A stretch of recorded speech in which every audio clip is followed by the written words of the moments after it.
Has dicho un aspecto del tema de la función relacionado con la neurología y, bueno, corrígeme si me equivoco, pero siempre la fisioterapia neurológica como que ha estado abanderada en ese sentido como posiblemente una de las principales ramas que más orienta la terapia a la función por encima de, pues yo qué sé, de aspectos más técnicos como el grado de ciertos grados de movilidad, de elasticidad, etcétera, ¿no?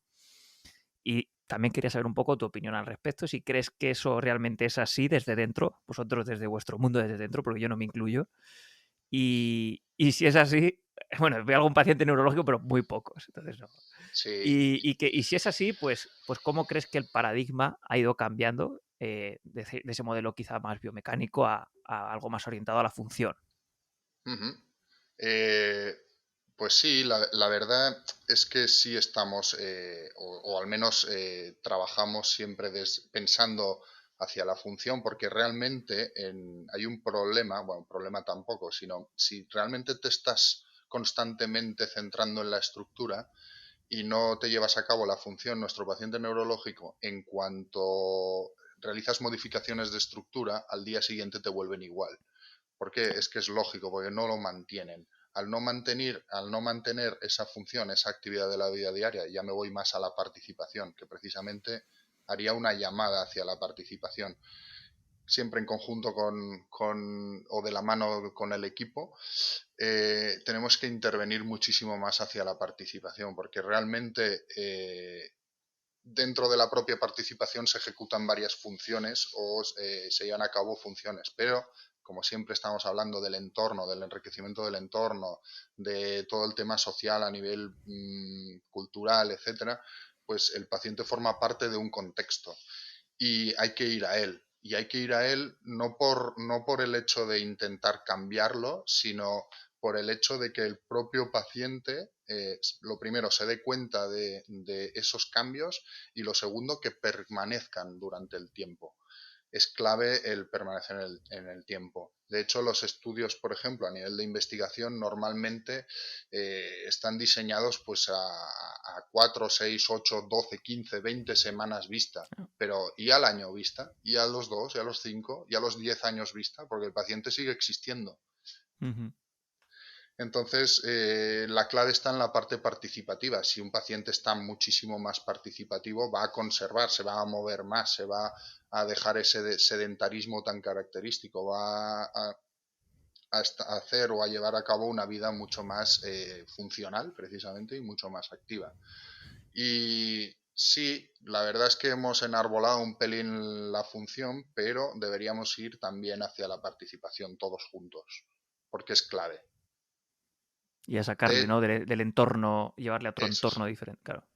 Eso es la Esa es la clínica. línea. La clínica, al final, es un entorno controlado, es un entorno, eh, vamos a llamarle, que quizás llegue a generar dependencia a ese entorno. Me explico. O sea, yo Sí, voy sí, sí. de lunes, miércoles y viernes a la clínica de fisioterapia y ahí solo hago allí el ejercicio o me activo o trabajo la fuerza, lo que sea, X cosas. Pero luego en casa Claro. puedo tener entornos no favorecedores.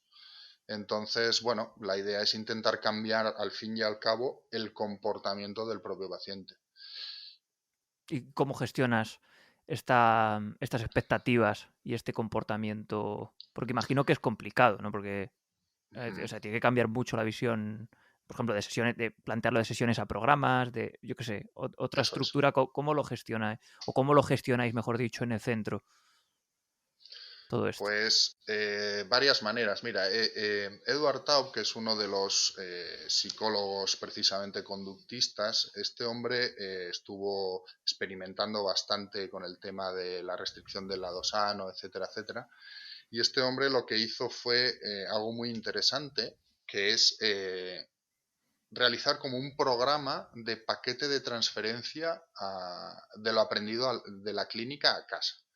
Entonces, a partir de ahí, a partir de una serie desde contratos terapéuticos, desde cambios en cuanto al comportamiento, desde, bueno, un registro de actividad, ¿no? Entonces, hay una serie de cositas que van surgiendo y que van haciendo, desde chequear los problemas que van pasando en su vida diaria, se anotan, se chequean, se revisan y por tanto el paciente al final acaba trabajando ese problema de la vida diaria que le presenta, ¿no?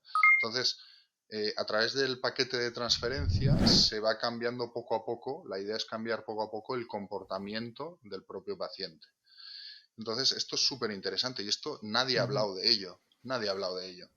Eh, es lo que te comento, siempre el grueso de las investigaciones va hacia la estructura, el grueso de las investigaciones tiende a ir también hacia la función, en plan como un 60% a nivel de estructura, 40% a nivel de función y la clave es ese 3%, ese pequeño porcentaje de participación, que ahí está el tema. Ahí está, yo creo, una de las claves de la rehabilitación. Y quienes lo tienen muy claro son los terapeutas ocupacionales. Ya. Y por eso deberíamos y debemos aprender de ello. Porque por mucho que yo haga mi intervención 10 en fisioterapia, he trabajado la fuerza de una manera que la está recuperando de forma espectacular, etcétera, etcétera. Pero luego el paciente llega a casa y se sienta a ver la televisión o al sofá, eh, nos quedamos en eso. Sí. Entonces, bueno, pues es un reto, son retos también a nivel clínico para todos. Y la verdad es que, y la verdad es que es un mundo apasionante. Qué Es un bueno. mundo apasionante.